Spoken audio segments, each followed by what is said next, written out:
सुथरा बात बताओ, एक सेकंड साफ सुथरा बात बताओ कि तू पति के साथ रहबू कि देवर के साथ रहबू? हम देवर साथ रहे। अरब मर्दा के गोली खेलब देवरे से होली।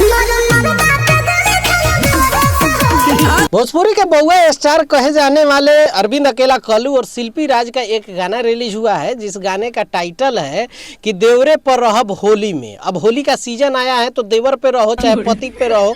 अब जानते ही ये गाना खत्म होते होते कह रहा है कि 1 महीना जो देवर पे रह लो, बाकी 11 महीना पतिये पे रहना। इस गाना में ऐसे कहा जा रहा है। अगर यही बात भोजपुरी के जितने राइटर लिखे हैं, जितने सिंगर गाए हैं, उनके मेहरारू को भी हम भी देवर भी लगेंगे। अगर ऐसा कहें कि 1 महीना होली आ रहा है, हमारा कोनो भौजी नहीं है, 1 महीना अपना मेहरारू को हमें भौजी बनाने दो, हमरे पे रहेगी, 1 महीना बाद 11 महीने तो तुम पे ही रहेगी, तो कैसा लगेगा? अच्छा लगेगा ना।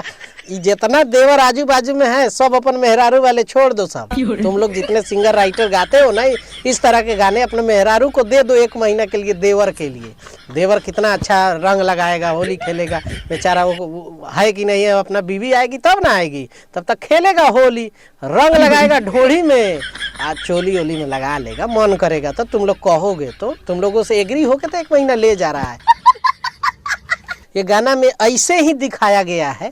तो आप लोग जाइए, एगो डायलॉग हिट हुआ है कि पति पर रहबू कि देवर पर, तो कहती है कि देवर पर। सुथरा बात बताओ, एक सेकंड साफ सुथरा बात बताओ कि तू पति के साथ रहबू कि देवर के साथ रहबू? हम देवर साथ रहे। यही जो डायलॉग हिट हुआ है ना, उसी पे ये गाना बनाया गया है। तो ऐसा तो नहीं है कि पहली बार बना है, ऐसे पहले भी भोजपुरी में डायलॉग हिट होता है, क्लिप हिट होता है, या कुछ भी हिट होता है ना, चाहे बीमारी हो चाहे कुछ भी हो, उस पर गाना जरूर बनता है भोजपुरी वाले का। बात तो सही है। इस गाने को लिखने वाले हैं वो भोजपुरी के बहुत बड़े राइटर हैं, जिनका चोर से भी नाम जाना जाता है। चोरी में अखिलेश कश्यप, उनका ये लिखा हुआ गाना है। और जो म्यूजिक दिया है आर्या शर्मा ने म्यूजिक दिया है।